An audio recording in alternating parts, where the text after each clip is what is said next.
తెలంగాణలో 6 గ్యారెంటీల అమలుపై సీఎం రేవంత్ చేసిన వ్యాఖ్యలు దుమారం రేపుతున్నాయి. ఆయన వ్యాఖ్యలకు బీఆర్ఎస్ నుంచి కూడా అదే స్థాయిలో కౌంటర్లు పడుతుండడంతో అగ్గిరాజుకుంది. అడిగేది మేమే, ఇచ్చేది మేమే. ఈ ఎన్నికల్లో కేంద్రంలో కాంగ్రెస్ అధికారంలోకి వస్తేనే తెలంగాణకు ప్రజలకు ఇచ్చిన హామీలు 100% అమలు జరుగుతాయి.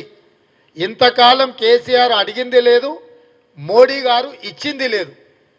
ఇప్పుడు ఇచ్చేది మేమే, తెచ్చేది మేమే. తెలంగాణ ప్రజలకు ఇచ్చిన హామీలు అమలు జరగాలి అని అంటే ఈ రాష్ట్రంలో 17కు 17 సీట్లు కాంగ్రెస్ పార్టీ గెలవాలి.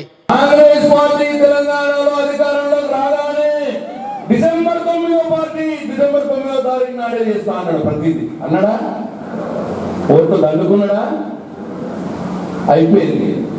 ఇప్పుడు మళ్ళా అటు పెట్టింది కేంద్రంలో అధికారంలోకి రావాలన్నట్టు 17 సీట్లు కాంగ్రెస్ పార్టీగా రావాలన్నట. అప్పుడే అమలైపోయాయండి. ఎంపీ సీట్లన్నీ కాంగ్రెస్ పార్టీకి రావాలన్నట ఈ రాష్ట్రంలో. ఎందుకు ఇప్పుడు మళ్ళా సెంటర్కి ఎందుకు లింక్ పెడుతున్నావు? అప్పుడు నువ్వు వద్దనే చేస్తా అన్నావు కదా.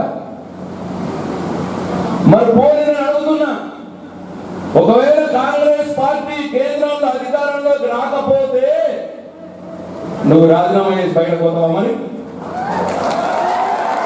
ఎందుకంటే హామీలు అమలు చేయవనిగా.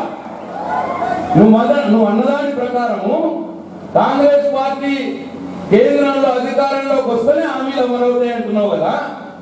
ఒకవేళ కేంద్రంలో కాంగ్రెస్ పార్టీ అధికారంలోకి రాకపోతే నువ్వు హామీలు అమలు చేయవన్నట్టే కదా.